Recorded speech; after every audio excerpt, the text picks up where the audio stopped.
ન્યાયિક પ્રક્રિયામાં આધુનિક ટેકનોલોજીનો સીમાચિહ્ન ઉપયોગ. રાજ્યના પોલીસ વડા ડોક્ટર KLN રાવે ગાંધીનગરથી વિડીયો કોન્ફરન્સિંગ દ્વારા કચ્છ કોર્ટમાં જુબાની આપી સમય અને ઇંધણની બચતની નવી રાહ ચીંધી.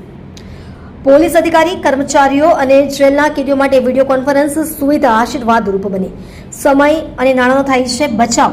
રાજ્યના પોલીસ વડાએ પોતે આ સુવિધાનો ઉપયોગ કરી અન્યો માટે પ્રેરણારૂપ ઉદાહરણ પૂરું પાડ્યું. વિડીયો કોન્ફરન્સિંગ સુવિધાનો મહત્તમ ઉપયોગ કરવા રાજ્યના પોલીસ વડા શ્રીનો અનુરોધ.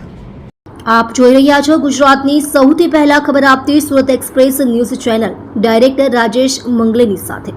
સીબી કેસનો કચ્છ પૂર્વનો 2021નો કેસ હતો. એના બાબતમાં એક જુબાની આપવાની હતી અને એ આપણે વિડીયો કોન્ફરન્સિંગ મારફતે આપણે કચ્છમાં જે કેસ ચાલે છે એને અમે પ્રોસિક્યુશન મંજૂરી આપેલી છે અને એ અનુસંધાને આજે કોર્ટમાં જુબાની આપવામાં આવેલું છે. એ વિડીયો કોન્ફરન્સિંગ મારફતે કર્યું છે. તો હું આગ્રહ રાખું છું કે વધુમાં વધુ આઈઓસ એન્ડ જે નિષ્ણાતો છે એ વિડીયો કોન્ફરન્સિંગ મારફતે રજૂ થાય. તેનાથી આપણે સમય બચશે, ઇંધન બચશે અને પ્રોસિક્યુશનને કેસો જે ચલાવવા ઉપર तेजी આવશે. धन्यवाद.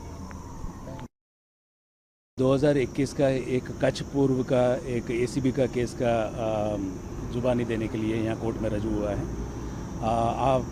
प्रोसेस वीडियो कॉन्फ्रेंसिंग मार्फत हुआ है. तो इससे केस जल्दी चलाने में और जो विक्टिम है उसको न्याय जल्दी मिलने में और ये ईंधन भी बचाता है, समय भी बचाता है और केसेस के प्रोग्रेस जल्दी से होता है. धन्यवाद.